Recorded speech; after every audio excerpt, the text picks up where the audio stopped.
بسم الله الرحمن الرحيم إنا أعطيناك الكوثر فصل لربك وانحر إن شانئك هو الأبتر.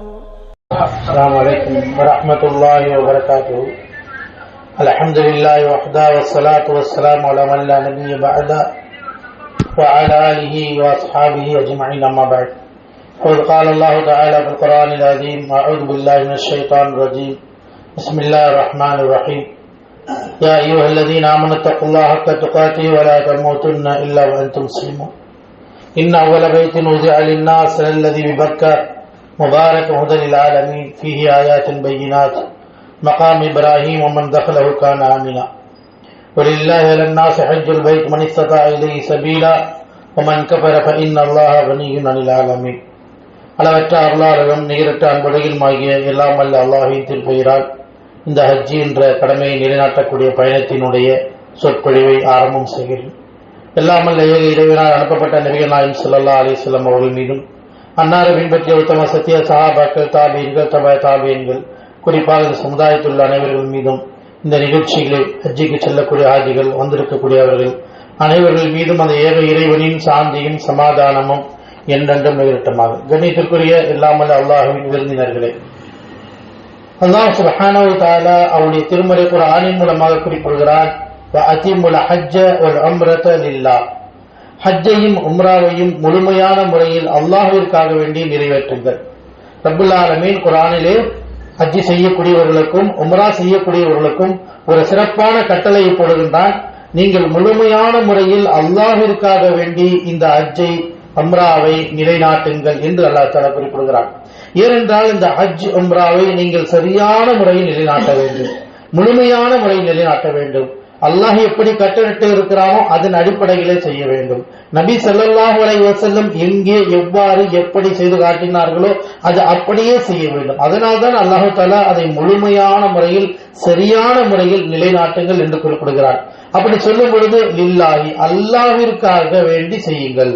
நம்முடைய மனதில் முதலாவது நியத்து வர வேண்டும், யா அல்லாஹ், இந்த ஹஜ் என்ற கடமை, உம்ரா என்ற கடமையை உனக்காக வேண்டிதான் நான் செய்கின்றேன் யா அல்லாஹ் என்ற இஹ்லாஸை, இறை அச்சத்தை நம்முடைய உள்ளத்தில் நாம் ஏற்படுத்தி கொள்ள வேண்டும். ஏனென்றால் இறையச்சத்தோடு இருப்பவர்களிடமிருந்தான் அல்லாஹ் அமலை ஏற்றுக்கொள்கிறார். ரப்புல் ஆலமீன் குர்ஆனில் சொல்கிறான்: இன்னமா யதகப்பலல்லாஹு மினல் முத்தகீன்.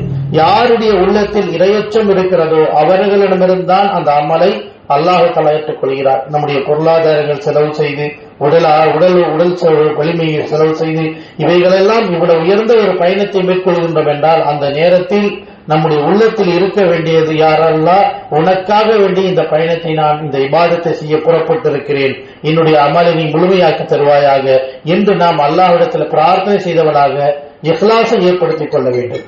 நாம் இந்த ஹஜ்ஜி உம்ரா செய்யும் பொழுது நமக்கு அல்லாஹ் தஆலா கொடுக்கக்கூடிய நன்மைகள் என்ன, அதை நாம் கண்டிப்பாக தெரிந்து கொள்ள வேண்டும். நபிகள் நாயகம் ஸல்லல்லாஹு அலைஹி வஸல்லம் சொன்னார்கள்: அல் உம்ரத்து லில் உம்ரா கஃபாரத்துல் பைனஹுமா.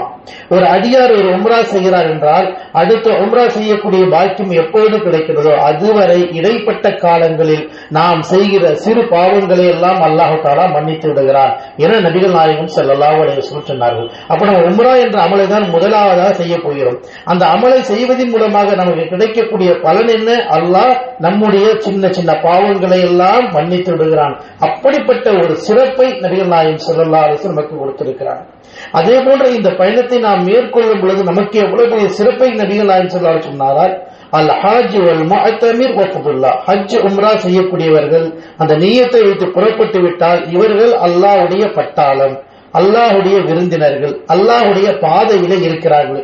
இப்படியாக அல்லாஹ்வுடைய சொன்னார். அது மட்டுமல்ல, வல் முஸ்தஜாபத்துல் லஹு. ஹஜ் உம்ரா என்ற இபாதத்தை மேல்நோக்கக்கூடிய அவர்களுக்கு இன்னொரு சிறப்பு என்னவென்றால் அவர்கள் கேட்கிற துஆவை அல்லாஹ் தஆலா அங்கீகரித்துக் கொள்கிறார் என நபிகள் நாயகம் ஸல்லல்லாஹு அலைஹி வஸல்லம். அதுதான் மக்கள் ஹஜ்ஜிக்கு செல்லும் பொழுதெல்லாம் எல்லோரும் சொல்வார்கள், எங்களுக்காக துஆ செய்யுங்க. ஏன்னா உங்களுடைய துஆ அங்கீகரிக்கப்படக்கூடிய இறைவன் கேட்கக்கூடியவனாக இருக்கிறார். நீங்க கேட்கிற துஆவை அல்லாஹ் கேட்கிறான். கேட்கிறது மட்டுமல்ல, உங்களுடைய தேவையை முழுமைப்படுத்தி கொடுக்கிறார் என்பதை நபிகள் நாயகம் ஸல்லல்லாஹு அலைஹி வஸல்லம் அவர்கள் கூறுகிறார். இது உம்ராவுடைய மகத்துவத்தை நாம் பார்க்கிறோம். ஹஜ் என்ற நன்மைக்கு அல்லாஹ் எவ்வளவு பெரிய மகத்தான கூலி கொடுக்கிறான். நபிகள் நாயகம் ஸல்லல்லாஹு அலைஹி சொன்னார்கள், அல் ஹஜ்ஜுல் மப்ரூர் லைஸ லஹு ஜஸாஉன் இல்லல் ஜன்னah. ஒரு அடியார் அல்லாஹ்விற்காக வேண்டிய ஹஜ்ஜை முழுமையாக நிலைநாட்டுகிறார் என்றால் அவருக்கு சொர்க்கத்தை தவிர வேறு எந்த கூலியும் இல்லை. அவர்களுக்கு கண்டிப்பாக அல்லாஹ் தஆலா சொர்க்கத்தை கொடுத்து விடுகிறார் என்று நபிகள் நாயகம் ஸல்லல்லாஹு அலைஹி வஸல்லம் அவர்கள் சொன்னார். அதே போன்று அல்லாஹ்வுடைய தூதர் மன் ஹஜ்ஜ லில்லாஹ் ஃபலா ரஃபஸ வலா ஃபுஸூக வலா ஜிதல ரஜஅ கயௌமி வலதத்து உம்மு. ஒரு அடியார் அல்லாஹ்விற்காக வேண்டிய ஹஜ் செய்ய புறப்படுகிறார். அந்த நாட்களில் வீண் பேச்சுக்கள், கெட்ட வார்த்தைகள், வருதாந்தவாதங்கள் பேசாமல் அல்லாஹ்விற்காக வேண்டிய இபாதத் செய்துவிட்டு திரும்புகின்ற பொழுது அன்று பிறந்த பாலகனை போன்று திரும்பி வருகிறார் என்று நபிகள் நாயகம் ஸல்லல்லாஹு அலைஹி வஸல்லம் அவர்கள் கூறுகின்றார்கள். அப்போ ஒரு ஹஜ்ஜை நாம் முடிக்கும் பொழுது அல்லாஹ் நமக்கு சொர்க்கத்தை தருகிறான், நம்முடைய அனைத்து பாவங்களையும் அல்லாஹ் தஆலா மன்னித்து விடுகிறான் என்று நபிகள் நாயகம் ஸல்லல்லாஹு அலைஹி வஸல்லம் இவ்வளவு ஒரு உயர்மிக்க இபாதத்தின் மூலமாக இவ்வளவு மகத்தான நன்மை கிடைக்கின்றதை நபிகள் நாயகம் ஸல்லல்லாஹு அலைஹி வஸல்லம் அவர்கள் குறிப்பிடுகிறார்கள். அப்ப இந்த உம்ரா என்ற இபாதத்தை நாம் நிலைநாட்டுவதற்கு மக்கா நகரத்திற்கு தான் செல்ல வேண்டும்.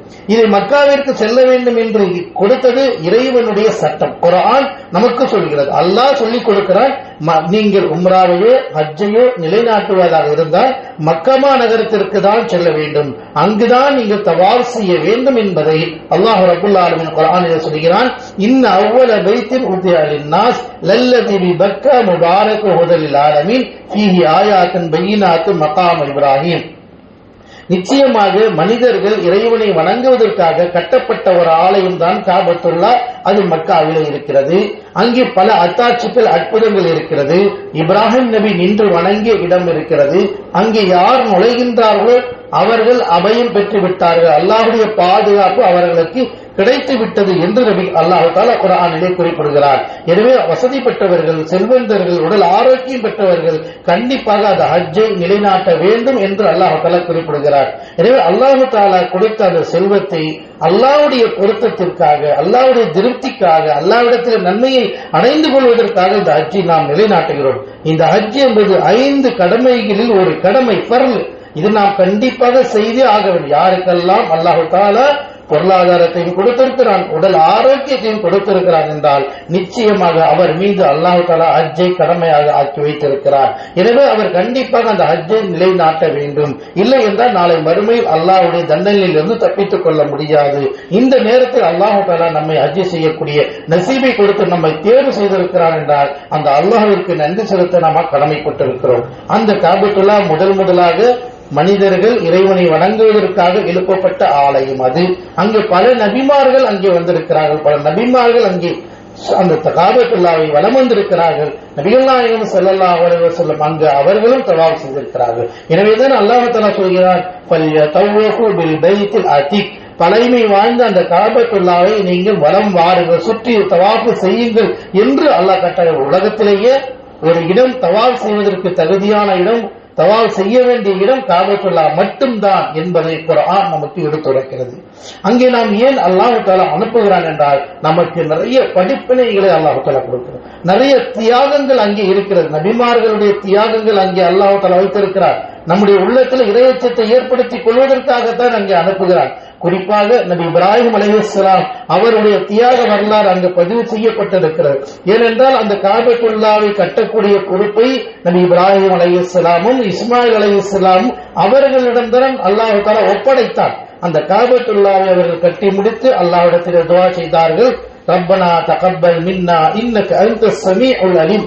யா அல்லாஹ், இந்த அமலை இனி பரிபூர்ணமாக ஏற்றுக்கொள்வாயாக, நீயே கேட்கக்கூடியவனாக, பார்க்கக்கூடியவனாக, எல்லாத்தையும் அறிந்தவனாக இருக்கிறாய் என்று அவர்கள் துஆ செய்தது இறைவன் நினைவூட்டுகின்றார். அப்படிப்பட்ட இப்ராஹிம் நபி பல சோதனைகளுக்கு முன் ஆளாக்கப்பட்டார்கள். எல்லா சோதனைகளும் முறையாக நிலைநாட்டினார்கள். இறுதியாக அல்லாஹ் தஆலா அவர்களுக்கு நீண்ட காலத்திற்கு பிறகு ஒரு குழந்தையை கொடுக்கின்றார். அந்த குழந்தையையும் மனைவியும் கொண்டு போய் மக்கா நகரத்தில் குடி அமர்த்த வேண்டும் என்று அல்லாஹ் தஆலா கட்டளையிட்டார். அந்த மக்காவில் அந்த நேரத்தில் யாருமே கிடையாது, ஒரு மனிதர்கள் கூட கிடையாது, எந்த உணவும் கிடையாது, எந்த அருகாமையில் எந்த வீடுகளும் கிடையாது. அந்த பள்ளத்தாக்கு புட்பூண்டுகள் முளைக்காத பள்ளத்தாக்கில் ஒரு நபிக்கு அல்லாஹ் கட்டளையிட்டால் நீங்கள் கொண்டு போய் அங்கே விடுங்கள். உடனடியாக இப்ராஹிம் அலைஹிஸ்ஸலாம் அல்லாஹ்வுடைய கட்டளை அதையே ஏற்று தன்னுடைய பச்சிலை குழந்தையாக இஸ்மாயில் அலைஹிஸ்ஸலாம் அவர்கள் அழைத்துக் கொண்டு மக்கபா நகரத்திற்கு அருகில் அந்த காபத்துல்லாஹ்வுக்கு அருகில் குடி அமர்த்தினார்கள். குடி அமர்த்திவிட்டு அல்லாஹ்விடத்திலே துஆ செய்தார். ரப்பனா இன்னி அஸ்கன்து மின் துர்ரியதி பிவாதி கைரி ذي زرع عند بيتك المحرم ربنا ليقيموا الصلاة فجعل أفئدة من الناس وتهوي إليهم وارزقهم من الثمرات لعلهم يشكرون. யா அல்லாஹ், நீ சொன்ன அடிப்படையில் என்னுடைய மனைவி மக்களை குடி அமர்த்தி விட்டேன். யா அல்லாஹ், உன்னை வணங்குவதற்காக தொழுவதற்காக ஆக்கிவிட்டேன். எனவே فجعل أفئدة من الناس, மனிதர்களுடைய உள்ளங்களை எல்லாம் இந்த காபத்துல்லாஹ் பற்றி வரக்கூடிய நசீபி ஆக்கியா அல்லாஹ். அவர்களுடைய பிரார்த்தனை தான் இன்றைக்கு உலகத்தில் உள்ள எல்லா ஈமானியர்களும் அந்த காபத்துல்லாஹை நோக்கி இன்னைக்கு வருகிறாங்க. நமக்கு இன்னைக்கு போகக்கூடிய நசீபு அல்லாஹ் நமக்கு கொடுத்திருக்கிறான்னு சொன்னால் அந்த இப்ராஹிம் நபியுடைய பிரார்த்தனை தான். அன்னைக்கு உட்கார்ந்து கேட்டாங்க, யா அல்லாஹ் எல்லாருக்கும் ஆசையை கொடு, எல்லாரையும் இங்க வரவை யா அல்லாஹ் என்று கேட்டார்கள். அல்லாஹ் அதை கபூலாக்கினான். அதே போன்று வரக்கூடியவர்கள் பசி பட்டினியாக இருந்துவிடக் கூடாது, அவர்களுக்கு ரிஸ்க்குக்காக உணவிற்காக பல வஸ்துக்களை கூடிய அல்லாஹ் என்று துஆ செஞ்சாங்க. அல்லாஹ் தஆலா அந்த துஆவையும் அல்லாஹ் கபூலாக்கினான். எனவேதான் அந்த இடத்தில் கேட்கப்படுகிற துஆ அங்கீகரிக்கப்படும். கேட்க வேண்டும், அழ வேண்டும், கதற வேண்டும், இஹ்லாஸை ஏற்படுத்திக் கொள்ள வேண்டும் என்பதை இஸ்லாம் நமக்கு கற்றுக் கொடுக்கிறது. அதனால்தான் அல்லாஹ்வுடைய தூதர் சொன்னார்கள், நீங்கள் அங்கே நின்று அல்லாஹ்வுடைய பயத்தினால் அச்சத்தினால் அழுதுவிட்டால் அந்த கண்களை நாளை மறுமையில் நரக நெருப்பு தீண்டாது என்று நபிகள் நாயகம் ஸல்லல்லாஹு அலைஹி வஸல்லம் அவர்கள் கூறியிருக்கிறார் என்று சொன்னால் பிரார்த்தனைகள் அங்கீகரிக்கப்படக்கூடிய இடம்தான் மக்கமா நகரம். நபிமார்கள் கேட்டார்கள், அல்லாஹ் அங்கீகரித்தான், பல சிரமங்களை நீக்கினார், எல்லா மக்களும் வரக்கூடிய நசீபை அங்கே கொடுத்தார். அதே போன்றுதான் நாம் அங்கே செல்கிறோம். அங்கு சென்ற பிறகு நாம் தவாப் செய்கின்றோம். தவாப் செய்து முடித்து சை செய்கின்றோம். அந்த சைனுடைய வரலாறு என்ன? ஷஃபா என்ற மலை, மர்வா என்ற மலை என்று சொல்லப்பட்டாலும் அல்லாஹ் தஆலா அது மிகப்பெரிய ஒரு அத்தாட்சியாக கூறுகின்றான். ஏனென்றால் ஹாஜரா அம்மையார் தன் மனைவியாக இப்ராஹிம் அலைஹிஸ்ஸலாமுடைய மனைவியையும் பச்சிலம் குழந்தை இஸ்மாயில் அலைஹிஸ்ஸலாம் அவர்களை அங்கு விடும் பொழுது அந்த குழந்தைக்கு பாலூட்டுவதற்காக தண்ணீருக்காக வேண்டி அவர்கள் மலையின் மேல் நின்று கொண்டு யாராவது உதவிக்கு வருவார்களா என்று பார்த்தார்கள். யாரும் வரவில்லை. பிறகு அந்த சஃபாவில் இருந்து இறங்கி மர்வாவுடைய மலைக்கு போய் ஏறி நின்று அங்கே சிலரை பார்க்கிறார்கள். அங்கேயும் யாரும் கிடையாது. திரும்பவும் மர்வாவுக்கு வருகிறார்கள், சஃபாவுக்கு வருகிறார்கள். இப்படியாக 7 முறை சென்றார்கள், யாரும் கிடைக்கவில்லை. அல்லாஹு தஆலா ஜிப்ரீல் அலைஹிஸ்ஸலாம் அவர்களை அனுப்பி அந்த குழந்தை படுத்திருக்கக்கூடிய இடத்திலே ஜம்ஸம் நீர் என்ற நீரை அல்லாஹு தஆலா கியாமத் நாள் வரை வரக்கூடிய அளவிற்கு மக்களுடைய உடலுக்கு நிவாரணம் அளிக்கக்கூடிய ஒரு மருந்தாக இறைவன் அந்த நீரை கொடுத்தான். எனவேதான் நபிகள் நாயகம் ஸல்லல்லாஹு அலைஹி சொன்னார்கள், அந்த ஜம்ஸம் நீரை நீ எந்த நீயத்தோடு குடிக்கிறீர்களோ அந்த நீயத்தை அல்லாஹ் தஆலா நிறைவேற்றி கொடுப்பான் என்றார்கள். அன்றைக்கு ஒரு குழந்தைக்காக இறைவன் கொடுத்த அந்த நீர் இன்றைக்கு உலக இஸ்லாமிய எல்லா மக்களும் அருந்தக்கூடிய அளவிற்கு ஒரு நிரந்தர தீர்வாக இறைவன் வழங்கியிருக்கிறான். அன்றைக்கு ஹாஜரா அம்மையார் தன் குழந்தைகளுடைய தண்ணீருக்காக வேண்டி ஓடினார்கள். அல்லாஹ் தஆலா குர்ஆனுடைய வசனத்தை இறக்கினான்.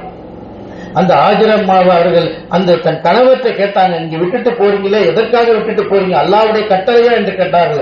ஆம், அல்லாஹ்வுடைய கட்டளை தான் என்று சொன்னார்கள். ஹாஜரா அம்மா சொன்னார்கள், அல்லாஹ் எங்களை ஒரு காலமும் கைவிட மாட்டான்.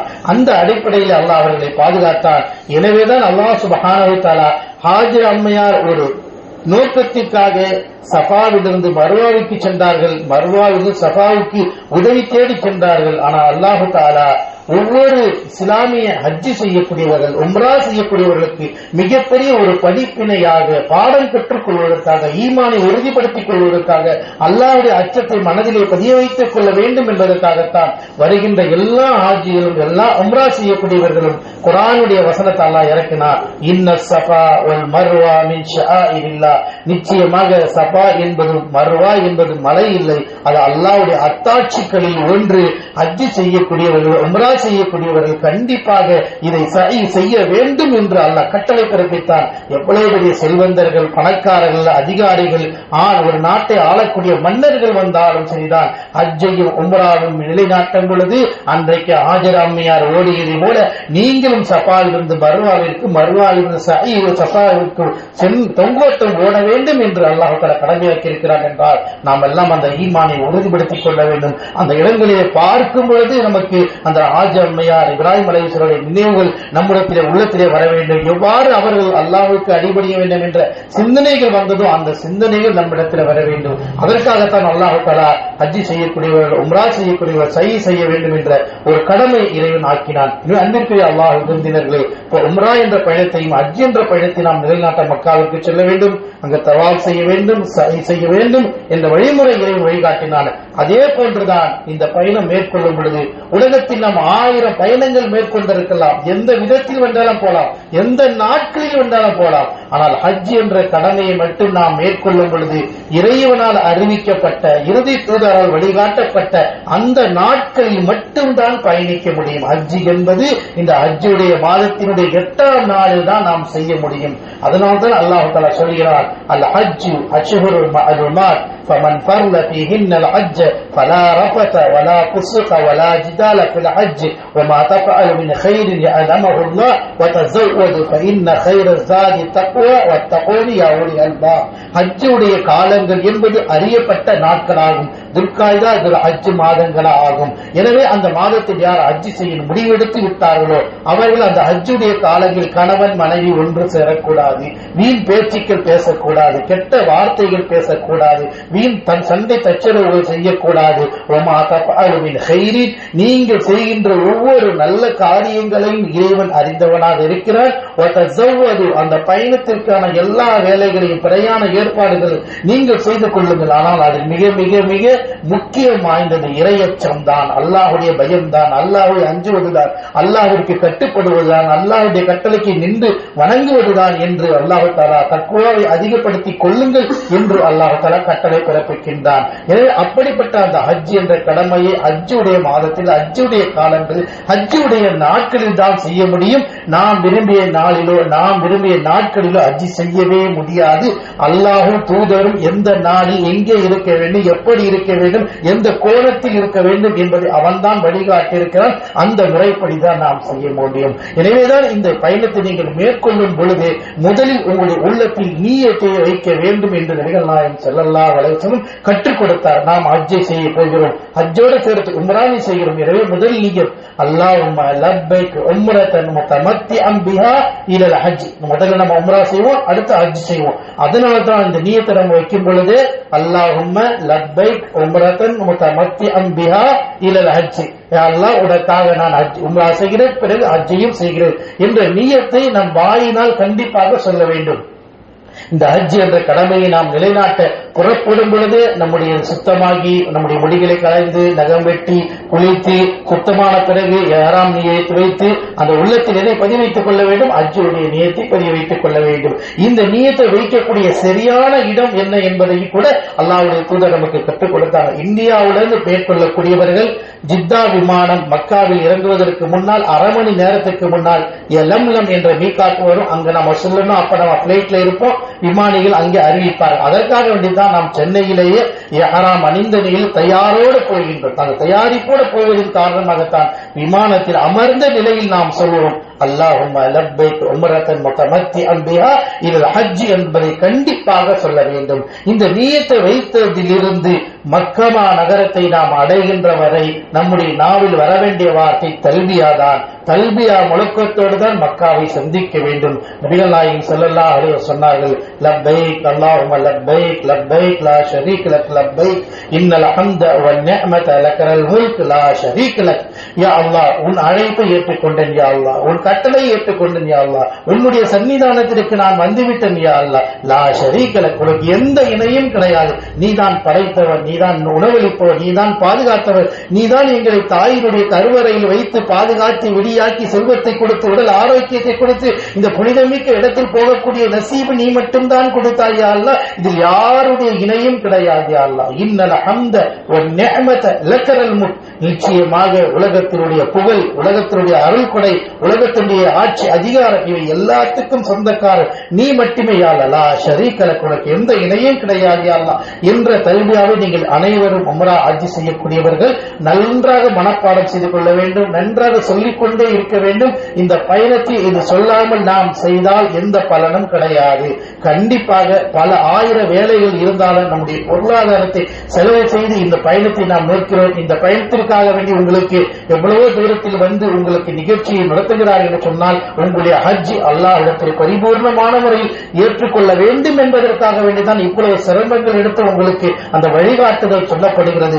எனவே உங்களுடைய மனதில் ஆழமாக நீங்கள் பதிய வைத்துக் கொள்ளுங்கள். இந்த தல்பியா முழக்கத்தோடு தான் மக்காவை அடைய வேண்டும். சாதாரண பயணங்கள் அல்ல, இறை பாதுகாப்பான பயணம், இறைவனுடைய பொருத்தத்தை பெறக்கூடிய பயணம், இறைவன் நாளை மறுமையில் சொர்க்கத்தை தரக்கூடிய இந்த பயணம். எனவே இந்த தல்பியா முழக்கத்தோட்டை நாம் சொல்லிக்கொண்டே இருக்க வேண்டும். வேறொரு பயணத்தில் இந்த தல்பியாவை நாம் சொல்ல முடியாது. தல்பியா சொல்லக்கூடிய நேரம் இந்த இஹ்ராம் அணிந்ததிலிருந்து காபத்துல்லாஹை அடைகின்ற வரை. இதற்கு எவ்வளவு பெரிய நன்மையை நபிகள் நாயகம் ஸல்லல்லாஹு அலைஹி சொன்னார்கள். மாமின் முஸ்லிம் இரபின் இலப்பாயின் ஷீரத்தின் அவர் ஷஜரி அவர் அமலின் எந்த ஒரு அடியார் எந்த ஒரு முஸ்லீம் இந்த தல்பியாவை கூறுகிறாரோ, இந்த தல்பியாவை கேட்கக்கூடிய பொருள் மரமாக இருக்கலாம், செடியாக இருக்கலாம், கொடியாக இருக்கலாம் அல்லது மண்ணாக இருக்கலாம், எல்லாமே நாளை மறுமையில் உங்களுக்கு திரும்பி கூறும், நாளை மறுமையிலே உங்களுக்கு சாட்சி கூறும் என்று நபிகள் நாயகம் ஸல்லல்லாஹு அலைஹி வஸல்லம் அவர்கள் கூறினார்கள். அதேபோன்று ஒருவர் இஹ்ராமுடைய ஆடைகளுக்கு மரணம் ஏற்பட்டு விட்டால் அவருக்கு ஷஹீதுடைய அந்தஸ்தை கொடுக்கிறார்கள். அந்த ஷஹீதை அடக்கம் பண்ணும்போது ரசூலுல்லாஹி ஸல்லல்லாஹு அலைஹி வஸல்லம் அவருக்கு குளிப்பாட்டுங்கள், அவர்களுக்கு நறுமணத்தை பூசாதீர்கள், அவருடைய தலையை மூடாதீர்கள். ஏனென்றால் ஃபஇன்னல்லாஹ யுபஅஸு யௌமல் கியாமா நாளை மறுமை நாளிலே அவரை எழுப்பும் பொழுது தல்பியா முழக்கத்தோடு நாம் எழுப்புவோம் என்று நபிகள் நாயகம் ஸல்லல்லாஹு அலைஹி வஸல்லம் இவ்வளவு பெரிய மகத்துவத்தை வழங்கியிருப்பதின் காரணமாக நாம் மக்கமா நகரத்தை அடைகின்றவரை இஹ்ராம் அணிந்ததிலிருந்து பிளைட்ல இருக்கும் பொழுது, பிளைட்டை விட்டு இறங்கும் பொழுது, அங்கிருந்து இறங்கி மக்காவில் நாம பஸ்ஸுக்கு போகும்போது, பஸ்ஸில் ரூமில் இருந்து மக்கா போகும்போது எல்லா நேரங்களிலும் நம்முடைய இந்த வார்த்தை லப்பைக் அல்லாஹும்ம லப்பைக் லப்பைக் லா ஷரீக் லக் லப்பைக் இன்னல் ஹம்த வன் நிஅமத லக்கல் முல்க் லா ஷரீக் லக் என்ற தல்பியா முழக்கத்தோடு செல்ல வேண்டும் என்பதை நபிகள் நாயகம் ஸல்லல்லாஹு அலைஹி வஸல்லம் அவர்கள் நமக்கு வழிகாட்டி கொடுத்திருக்கிறார்கள். எனவே அன்பிற்குரிய அல்லாஹ்வுடைய இந்த உம்ராவுடைய அமலை நாம் என்ன செய்ய முதலாவது அமல் மக்கமா நகரத்தை அடைந்த பிறகு அந்த இஹ்ராமுடைய ஆண்களை பொறுத்தவரை இஹ்ராமுடைய ஆடை என்பது அவர்கள் உள்ளாடை எதுவும் அணியக்கூடாது. கொடுக்கப்பட்டிருக்கிற வெண்ணிறமான அந்த இரண்டு ஆடைகளை மட்டும்தான் அணிந்து கொள்ள வேண்டும். தலையை மறைக்கக்கூடாது, தொப்பி போடக்கூடாது. இஹ்ராம் அணிந்த நிலையில் பயணிக்க வேண்டும். பெண்களை பொறுத்தவரை இஹ்ராமுடைய ஆடை நீங்கள் எப்பொழுதும் புர்காவோடு இருக்கிறீங்க, அதான் இஹ்ராமுடைய ஆடை. உங்களுடைய முகம் திறந்திருக்க வேண்டும், இரண்டு கை திறந்திருக்க வேண்டும். மற்றபடி நீங்க எப்பொழுதும் புர்காவோடு இருக்கிறீங்க, அதான் இஹ்ராமுடைய நிலை. அந்த நிலையில் நறுமணம் பூசுவதோ, வீட்டோச்சிகள் பேசுவதோ, அங்க சென்ற பிறகு எந்த பொருளையும் எடுப்பதோ, வேட்டையாடுவதோ இதெல்லாம் கூடாது. நீங்க நல்ல இபாதத்தோடு இந்த கல்வியோடு சொல்ல வேண்டும். இந்த முதலாவதாக நாம் மக்கா மாநகரம் அடைந்த பிறகு உங்களுக்கு ஹஜ்ரத்தினுடைய வழிகாட்டுதலோடு மக்காவுக்கு சென்று உம்ரா என்ற அமலை செய்வீர்கள். உம்ராவினுடைய முதல் அமல் என்ன? நீங்கள் காபத்துல்லாவை தவாப் செய்ய வேண்டும். தவாபின் செய்யும் பொழுது நீ முதல்ல கண்டிப்பாக ஒழுவோடு இருக்க வேண்டும். ஒழுவை ரூமிலேயே நீங்கள் எடுத்துக்கொள்ள வேண்டும். மஸ்ஜிதுல் ஹரமில் செய்தால் 2 மணி நேரம் 3 மணி நேரம் ஆகும். சிரமங்கள் அதிகமாக இருக்கும், நேரங்கள் வீணடிந்துவிடும். எனவே எப்ப நீங்க மக்காவுக்கு ஹரத்துக்குள்ள போனாலும் வீட்டிலேயே ஒழுவோடு புறப்பட்டு விடுங்கள். முதலாவது அமல் 7 முறை காபத்துல்லாவை தவாப் செய்ய வேண்டும். அந்த தவாப் செய்யும் பொழுது ஹஜருல் அஸ்வத் என்று சொல்லப்படக்கூடிய கல் இருக்கு, அங்க பச்சளை தெரியும், அந்த இடத்துல கையை உயர்த்தி பிஸ்மில்லாஹி அல்லாஹு அக்பர் என்று சொல்லி தவாஃபை ஆரம்பிக்க வேண்டும். அந்த தவாஃபை காபத்துல்லாவை நீங்க சுற்றி வரும் பொழுது உங்களுக்கு தெரிந்த துஆக்களை ஓதிக்கொள்ளலாம், உங்களுக்கு தெரிந்த குர்ஆனுடைய வசனத்தை ஓதிக்கொள்ளலாம், உங்களுக்கு தெரிந்த திக்ருகளை செய்து கொள்ளலாம். குறிப்பாக ருக்குனுல் யமானி ஹஜருல் அஸ்வத் என்ற இடம் வரும்போது மட்டும் லப்பை ரப்பனா ஆத்தினா ஃபித் துன்யா ஹஸனா வ ஃபில் ஆখিরাতি ஹஸனா வ கினா அஸாபன்னார் இந்த துஆவை நபிகள் நாயகம் ஸல்லல்லாஹு அலைஹி வஸல்லம் அந்த இடத்தில் ஓதியதின் காரணமாக நாமும் அந்த இடத்தில் இந்த துஆவை ஓதிக்கொள்ள வேண்டும். 7 முறை தவாப் சுற்றி வந்தால் உங்களுடைய தவாப் முடிந்துவிடும்.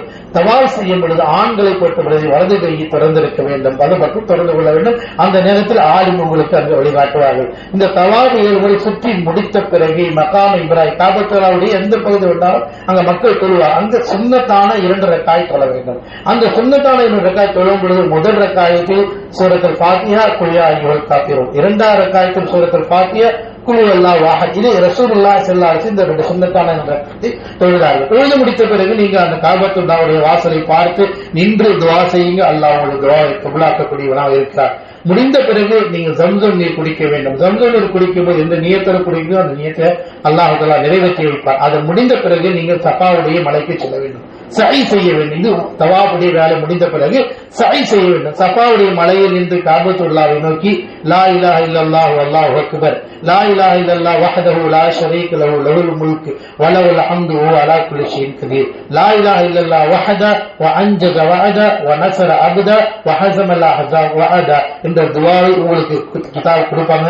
அந்த புக்ல இருக்கு. அந்த துஆவை மனப்பாடம் பண்ணீங்க. அங்க இருந்து கொண்டு 3 முறை காபத்துல்லாஹை நோக்கி ஓதிவிட்டு பிறகு சஃபாவிலிருந்து ஆரம்பிக்க வேண்டும். அந்த குர்ஆனுடைய வசனத்தை ஓத வேண்டும். இன்ன ஸஃபா வல் மர்வா மின் ஷஆயிரில்லாஹ் ஃபமன் ஹஜ்ஜ பைத அபி அத்தமர ஃபலா ஜுனாஹ அலைஹி என்ற துஆவை ஓதிக்கொண்டே நீங்கள் சஃபாவிலிருந்து மர்வாவுக்கு போகணும். சஃபாவிலிருந்து மர்வாவுக்கு போகும்போது இடையில் பச்சளை தேவியும் ஆண்கள் மட்டும் லேசாக தொங்கோட்டம் போட வேண்டும். பெண்கள் ஓட தேவையில்லை. நீங்க அங்கேயும் நடந்து சென்றால் போதுமானது. அந்த நேரத்தில் உங்களுக்கு தெரிந்த துவாக்கள், தஸ்பீஹ், திக்ர்கள், குர்ஆனுடைய வசனங்கள், அல்லாஹை பற்றி போடக்கூடிய எதுவாக இருந்தாலும் செய்து கொண்டு சஃபாவிலிருந்து மர்வாவுக்கு செல்ல வேண்டும். மர்வாவுக்கு போனால் ஒரு சுற்று முடிந்து விட்டது. பிறகு மர்வாவிலிருந்து சஃபாவுக்கு வந்தால் 2வது சுற்று முடிந்துவிடும். பிறகு 3வது சஃபாவிலிருந்து மர்வாவுக்கு போனால் 3, கடைசியாக 7வது சுற்று மர்வாவில் முடிந்துவிடும். தவாஃபை போல 7 முறை சுற்றி வந்து விடக்கூடாது. நல்ல ஞாபகம் வச்சுங்க. சஃபாவிலிருந்து மர்வாவுக்கு போனா 1, மர்வாவிலிருந்து சஃபாவுக்கு வந்தா 2, 7வது சுற்று மர்வாவில் முடிந்த பிறகு ஆண்களை பொறுத்தவரை ஹஜ்ஜி செய்ய இருப்பதின் காரணமாக நீங்கள் கடைக்கு சென்று தலைமுடியை மிஷின் போட்டுக் கொள்ள வேண்டும். ஏன்னா ஹஜ்ஜில் நீங்க மொட்டை அடிப்பீங்க. அதனால அங்க மிஷின் போட்டுக்கிட்டா உங்களுடைய உம்ரா முடிந்து விடுகிறது. பெண்களை பொறுத்தவரை நீங்க ரூமுக்கு வந்த பிறகு உங்க தலைமுடியினுடைய கடைசி பகுதியிலே லேசாக கத்தரித்துக் கொள்ள வேண்டும். அங்க நிறைய பேர் செய்வாங்க. காபத்துல்லாஹ்வில் செய்யக்கூடாது. நீங்க இஹ்ராமான இருக்கிறீங்க, முஹரிமான இருக்கிறவர்கள் தலையை திறக்கக்கூடாது என்ற சட்டம் இருக்கிறது, மறந்துவிடக்கூடாது. நிறைய பேர் ஆர்வ கோளாறுகள் அங்க செய்வாங்க. அதை நம்ம செய்யாம ரூமுக்கு வந்த பிறகு அந்த தலைமுடியினுடைய கடைசி பகுதியை கத்தரித்து விட்டால் உங்களுடைய உம்ரா பரிபூர்ணமாக முடிந்து விடுகிறது. அது உம்ராவுடைய அமல். தவாஃப் செய்யணும், 2 ரக்காத் தொழணும், ஜம்சம் நீர் குடிக்கணும், சை செய்ய வேண்டும். 4 அமல்கள் நல்ல ஞாபகத்தில் வச்சீங்க. இது உம்ரா முடிந்து விடுறது. உம்ரா முடிந்த பிறகு நீங்க அஜிசியாவிலோ மக்காவிலோ இருந்தாலும் பிறகு 8ஆம் நாள் நீங்க மினாவுக்கு போகணும். 7ஆம் இரவு சில பேர் கூட்டு போயிடுவாங்க. ஹஜ்ஜுடைய கடமை 8ஆம் நாள். பிறகு 8ஆம் நாள் எல்லா ஆஜிகளும் ஒட்டுமொத்தமாக மினாவில் லுஹூர் தொழுகைக்கு அங்க இருந்தே ஆகும். நீங்க இருக்கக்கூடிய அந்த ரூம்லேயே இஹ்ராம் அணிந்து நீயத்தை வைத்துக் கொள்ளும். ஆண்களை பொறுத்தவரை குளித்து சுத்தமான பிறகு அந்த இஹ்ராமுடைய ஆடை அணிந்து அல்லாஹும்ம லப்பைக் ஹஜ்ஜத்தன், அல்லாஹும்ம லப்பைக் ஹஜ்ஜத்தன் முடிச்சுட்டீங்க. இப்ப ஹஜ்ஜுக்காக நியத்தை வைக்கிறதுனால அந்த இருக்கக்கூடிய ரூம்ல இருந்தே குளித்து முடித்து இஹ்ராம் அணிந்து தயாராகி அல்லாஹும்ம லப்பைக் ஹஜ்ஜன் என்ற நியத்தை சொல்லிக் கொள்ள வேண்டும். அதே போல பெண்கள் நீங்க சுத்தம் சுனிமானமான பிறகு அல்லாஹும்ம லப்பைக் ஹஜ்ஜன் என்ற நியத்தை சொல்லி வாயினால் தெளிவாக சப்தமிட்டு 3 முறை சொல்லிக் கொள்ள வேண்டும். அப்ப 8ஆம் நாள் காலை ஃபஜ்ருடைய லுஹூருடைய தொழுகைக்கு ஒட்டுமொத்த ஹாஜிகளும் மினாவில் இருப்பார்கள். அப்ப நீங்க காலையில போவீங்க, சில நேரத்தில் நைட்லயே போட்டு போயிடுவாங்க. அந்த உள்ள சூழ்நிலைக்கு தகுந்த மாதிரி ஆக மொத்தத்தில் எல்லா ஹாஜிகளும் ஹஜ்ஜினுடைய கடமையினுடைய துவக்கம் 8ஆம் நாள் மினாவில் லுஹூருடைய தொழுகையை லுஹூருடைய வக்தில தொழுவடம் கசராக 2 ரக்காத் தொழுது கொள்ளலாம். தொழு வைப்பாங்க. பள்ளிவாசல் அங்க மஸ்ஜிதுல கை இருக்கு, அங்க தொழுவு நடக்கும். நம்ம அங்க தொழ முடியாது. உங்களுடைய டென்ட்டுகளில் பாங்கு சொல்லப்படும், இகாமத் சொல்லப்படும், லுஹூருடைய கசராக 2 ரக்காத் தொழ வைக்கப்படும். அந்த நேரத்தில் நீங்கள் அங்கு ஜமாத்தில் தொழுதுங்க. பிறகு அன்றைக்கு அசருடைய தொழுகை நடைபெறும். அசருடைய தொழுகை கசராக 2 ரக்காத் தொழுது கொள்ள வேண்டும். அன்றைய தினம் அதே 8ஆம் நாள் மகரிபுடைய தொழுகை நடைபெறும். 3 ரக்காத் நீங்கள் மகரிபுடைய தொழுகை தொழுவணும். இஷாவுக்கு பாங்கு சொல்லப்பட்டு இஷாவுடைய தொழுகை நடைபெறும். 2 ரக்காத் ஃபர்லை தொழுது கொள்ள வேண்டும். அதே இரவு சில நேரங்களில் முன்கூட்டி அழைத்து சென்று விடுவார் மினாவிற்கு, சில அரபாவிற்கு. இல்லை என்றால் ஃபஜ்ருடைய தொழுகையும் அங்கு தொழ வேண்டும். ஃபஜ்ருடைய 9ஆம் நாள் காலை ஃபஜ்ருடைய தொழுகையை தொழுதுவிட்டு சூரியன் உதயமான பிறகு அரபா 9ஆம் நாள் எல்லோரும் எல்லா ஹாஜிகளும் அரபாவில் மிக முக்கியம் வாய்ந்த ஒரு இபாதத். நபிகள் சொன்னாங்க அல் ஹஜ் அரபா. அரபா என்றால் ஹஜ் தான். அரபாவில் தங்கினாதான் ஹஜ்ஜி கூட, ஹஜ்ஜே கூடாது, திரும்பி ஹஜ்ஜி செய்ய வேண்டிய நிலை ஏற்பட்டுவிடும். எனவேதான் அந்த அரசாங்கம் அங்கே உடல்நிலை சரியில்லாமல் ஹாஸ்பிட்டல்ல இருக்கிறவங்களை கூட ஹெலிகாப்டர் மூலியமாக அரபாவுடைய மைதானத்திற்கு கொண்டு வந்து சுற்றி வைத்து சூரியன் மறைந்த பிறகு அழைத்து செல்லக்கூடிய நடைமுறை இன்றளவு நடைபெற்றுக் கொண்டிருக்கிறது. எனவே அரபாவுடைய நாளில் ஹஜ்ஜுடைய கடமையாகிய அந்த லுஹூருடைய தொழுகை கஸ்ராக அந்த அரபாவுடைய தொழ வேண்டும். 2 ரக்காத். 9ஆம் நாள் எல்லா ஹாஜிகளும் ஒட்டுமொத்தமாக லுஹருடைய தொழுகைக்கு அரஃபாவுக்கு போயிடுவாங்க. பாங்கு சொல்லப்பட்டு இகாமத் சொல்லப்பட்டு 2 ரக்காத் தொழ வைப்பார்கள். அதே லுஹருடைய நேரத்திலேயே அசருக்கு இகாமத்து சொல்லி 2 ரக்காத் தொழ, லுஹரையும் அசரையும் ஜம்மு செய்து லுஹருடைய வக்திலே தொழுதுவிடும். ஹஜ்ஜுடைய முக்கியமான அமல் அரஃபாவுடைய நாள் 9ஆம் நாள் லுஹருடைய கசருடைய 2 ரக்காத்தும், அதே போன்று லுஹருடைய வக்திலேயே அசருடைய தொழுகையும் 2 ரக்காத் கசராக அங்க வைக்கப்படும். அங்கே மஸ்ஜித் நிம்ரா இருக்கு, அங்க குத்துபா நடக்கும், பயான் நடக்கும். நம்ம அங்க போக முடியாது, அது ரொம்ப தூரத்துல இருக்கும். நம்ம டென்ட்ல இருக்கோம், நம்ம டென்ட்லயே தொழுகை நடக்கும், பயான் நடக்கும். நம்ம அதுக்கு அடுத்ததுல இருந்து பிரார்த்தனை செய்து கொண்டே நமக்கு அங்க அரபாவுடைய முக்கியமான அமல் அல்லாஹ்ட்ட துவா கேட்கணும். அல்லாஹ் துவாவை கபூலாக்குறான். அந்த சூரியன் மறைகின்ற வரை அந்த அரபா மைதானத்தில் கண்டிப்பாக இருக்க வேண்டும். நபிகள் நாயகம் ஸல்லல்லாஹு அலைஹி சொல்றாங்க, வானவர்களிடம் அல்லாஹ் பெருமைப்படுத்துகிறான், என் அடியார்கள் என்ன கேட்கிறார்கள், அவர்களுக்கு என்ன வேணும் எல்லாம் நான் கொடுக்கிறேன், அவங்க எல்லா பாவத்தையும் நான் மன்னிச்சிடறேன். அன்றைய தினம் அல்லாஹ் தஆலா நரகத்தில் இருக்கக்கூடிய பல அடியார்களை வெளியாக்கி கொண்டே இருக்கின்றான். இந்த மகத்துவத்தையும் நபிகள் நாயகம் ஸல்லல்லாஹு அலைஹி வஸல்லம் கூறுகிறார்கள் சொன்னார். அரபாவில் நாம் அழுது அல்லாஹ்விடத்தில் துஆவிலே நின்று கேட்டுக்கொண்டே சூரிய மறைகின்ற வரை துஆ கேட்கிறோம். நமக்காக, நம்முடைய குடும்பத்தினருக்காக, நம்முடைய உறவினருக்காக, நம்முடைய நாட்டு மக்களுக்காக, நாம் இந்த நாட்டில் ஈமானோடும் இறை நம்பிக்கையோடும் நிம்மதியான முறையில் இபாதத்துக்களை செய்வதற்கு எந்த தடையும் இருக்கக்கூடாது யா அல்லாஹ் என்று நமக்காக, பலஸ்தீன் மக்களுக்காக, எல்லாருக்காக தேவையை அந்த அரபாவுடைய மைதானத்தில் சூரியன் மறைகின்ற வரை நம்முடைய இபாதத் அதிகம் அல்லாஹ்விடத்தில் கரமேந்தி கதறல் என்பதுதான். அதை நாம் நேரங்களை வேற வேலைகளில் ஈடுபட்டு தேவையற்ற செயல்களை செய்து வீணடித்து விடாமல் நாம் பயண நோக்கத்தினுடைய அசல் அம்சம் அதுதான், இபாதத்தில் கழிக்க வேண்டும். அல்லாஹ்வுடைய தூதர் குறிப்பாக அந்த நாளில் ஓத வேண்டிய ஒரு திக்ரையும் கற்றுக் கொடுத்தார்கள். லா இலாஹ இல்லல்லாஹு வஹ்தஹு லா ஷரீக லஹு லஹுல் முல்கு வ லஹுல் ஹம்து வ ஹுவ அலா குல்லி ஷைஇன் கதீர். அரஃபாவிலேயே சிறந்த ஒரு திக்ர் அந்த அரஃபாவுடைய நாளில் ஓதக்கூடிய இந்த திக்ரை தான் நபிகள் நாயகம் ஸல்லல்லாஹு அலைஹி சொன்னார்கள். எனவே அந்த அரஃபாவுடைய தினத்தில் இந்த திக்ரை ஓத வேண்டும். நாம் அதிகம் பிரார்த்தனைகள் செய்ய வேண்டும். அந்த அரபாவுடைய நாளில் சூரியன் மறைந்த பிறகு அரசாங்கத்தின் சார்பாக அங்கே அறிவிப்பார்கள், சூரியன் மறைந்து விட்டது, அனைவரும் இங்கிருந்து புறப்பட்டு முஸ்தலிஃபாவுக்கு செல்லுங்கள். அப்ப நம்ம அங்க அறிவிப்பு பிறகு அங்க அந்த சூரியன் மறைந்த பிறகு எங்க வரணும்? முஸ்தலிஃபாவிற்கு வர வேண்டும். அந்த இரவு நாம் முஸ்தலிஃபாவில் தான் தங்குவோம். முஸ்தலிஃபாவில் வந்துதான் மகரிபுடைய தொழுகையும் இஷாவுடைய தொழுகையும் தொழ வேண்டும். மகரிபுடைய 3 ரக்காத் தொழுவணும், இஷாவுடைய கஸ்ராக 2 ரக்காத் தொழுது கொள்ள வேண்டும். அந்த இரவு அங்கே நாம் தங்க வேண்டும் முஸ்தலிஃபாவில். இது முக்கியமான அமல். மற்ற உங்களுக்கு மினாக்கு போனா டென்ட் இருக்கும், அதே போன்ற அரபாக்கு போனா டென்ட் இருக்கும். ஆனா முஸ்தலிஃபாவில் யாருக்குமே டென்ட் கிடையாது. அந்த நாட்டுடைய மன்னர் வந்தா கூட அந்த விட்ட வெளியில் தான் படுத்து தூங்க வேண்டும். இப்படிதான் நபிகள் நாயகம் ஸல்லல்லாஹு அலைஹி வஸல்லம் காட்டியிருக்கிறார்கள். எவ்வளவு பெரிய சமத்துவத்தை, மனநிலையை, உலகத்தில் எவ்வளவு உயர்ந்த மனிதராக இருந்தாலும் சரி, செல்வந்தராக இருந்தாலும் சரிதான், இந்த ஹஜ் என்ற அமலை செய்யும் பொழுது முஸ்தலிஃபாவில் வெட்ட வெளியில் தான் தங்க வேண்டும் என்பது இஸ்லாம் நமக்கு கற்றுக் கொடுத்திருக்கிறது. எனவே அங்கே மகரிபை இஷாவை தொழுதுவிட்டு உறங்கிவிட்டு ஃபஜ்ருக்கு எழுந்து தஹஜ்ஜுடைய தொழுகை தொழுதுட்டு ஃபஜ்ரியும் தொழுதுட்டு சூரியன் உதயமான பிறகு அந்த முஸ்தலிஃபாவிலிருந்து மினாவிற்கு செல்ல வேண்டும். 10ஆம் நாள் அமல், 9ஆம் நாள் அமல் அரபாவிலே லுஹர் அசர், அன்று இரவு முஸ்தலிஃபாவில் இஷாவையும் மகரிபையும் சேர்த்து தொழ வேண்டும். ஃபஜ்ரை தொழுதுவிட்டு புறப்பட்டு எங்க போகணும்? நம்ம மினாவுக்கு போவோம். மினாவுக்கு போன உடனே முதலாவது அமல் பெரிய ஷைத்தானுக்கு கல் அடிக்க வேண்டும். பெரிய ஷைத்தானுக்கு மட்டும் 7 கற்களை அடிக்க வேண்டும். கல்கள் அடிக்கும் பொழுது பிஸ்மில்லாஹி அல்லாஹு அக்பர் என்று கூறி 7 கற்களை நாம் அடிக்க வேண்டும். அடித்து முடிந்த பிறகு நாம் முடியை இறக்க வேண்டும். அதே போன்று பெண்கள் உங்களுடைய ரூம்க்கு முன்னா டென்ட்டுக்கு போன பிறகு தலைமுடி கத்தரித்துக் கொள்ள வேண்டும். ஆண்களுக்கு ஒரு தேவையத்தை நீங்கள் அங்கே மொட்டை அடித்துக் கொள்ள வேண்டும். நபிகள் நாயகம் ஸல்லல்லாஹு அலைஹி வஸல்லம் மொட்டை அடிப்பவர்களுக்காக துஆ செஞ்சாங்க. 3 முறை துஆ செஞ்சாங்க. அல்லாஹ் கிருபை செய்தா அல்லாஹ் என்று அங்கு மொட்டை அடித்துக் கொள்ள வேண்டும். அதற்கு பிறகு நீங்கள் பணம் கட்டிருப்பீங்க குர்பானிக்காக, அந்த குர்பானி கொடுக்கப்பட்டுவிடும். அது உங்களுடைய கடமை நிறைவேற்றிவிடும். 10ஆம் நாள் செய்ய வேண்டிய அமல் பெரிய ஷைத்தானுக்கு கல் அடிப்பது, குர்பானி கொடுப்பது, முடி இறக்குவது. அதோடு உங்களுடைய ஹராமுடைய ஆடை கலைந்துவிட்டு நீங்க ஆண்களை சாதாரண நிலைக்கு வந்துடலாம், பெண்களும் நீங்க சாதாரண நிலைக்கு வந்துடுவீங்க. ஹராமுடைய நிலை முடிந்துவிடும். அதற்கு பிறகு 10ஆம் நாள் நீங்கள் மக்காவிற்கு சென்று தவாஃப் செய்ய வேண்டும். சை செய்ய வேண்டும். முடிந்தால் அன்னைக்கே போவீங்க, அன்னைக்கு போக முடியலன்னா மறுநாள் காலையில் நீங்க போவீங்க. போய் அங்க தவாஃபு செய்யணும். தவாஃபு 7 முறை, எப்படி உம்ராவுக்கு 7 முறை சுற்றி வந்தீர்கள் அதுபோல் தவாஃப் செஞ்சுட்டு 2 ரக்காத் தொழுதுட்டு பிறகு எப்படி உம்ராவில் சை செஞ்சீங்களோ அதே போன்று சஃபாவிலிருந்து மருவாவிலிருந்து சஃபா, இப்படி சை 7 தொங்கோட்ட விட வேண்டும்.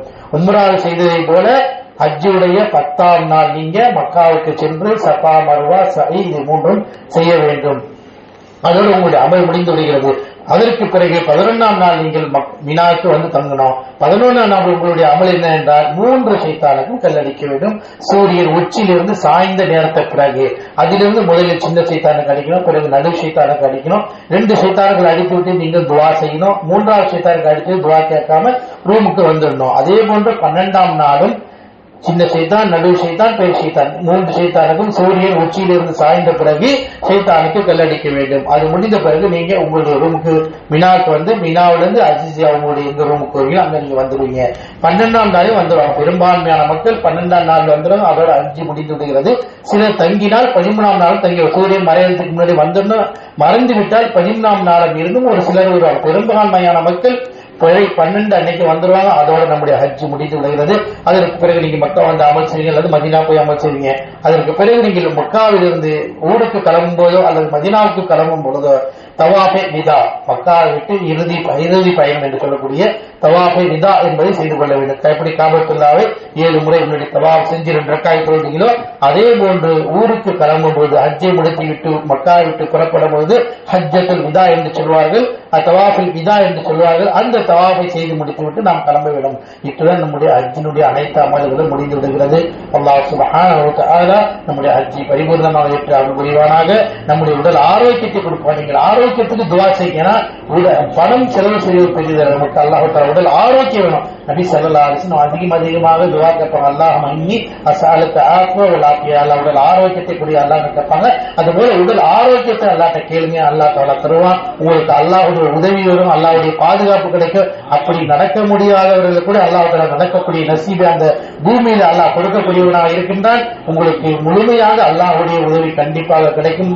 அல்லாஹ் ரப்பல் ஆலமீன் உங்களுடைய பயணங்களை லேசாக்கி வைக்கும். பயணத்தினுடைய எல்லா வேலைகளையும் அல்லாஹ் தஆலா சுலபமாக ஆக்கி வைக்கட்டும்.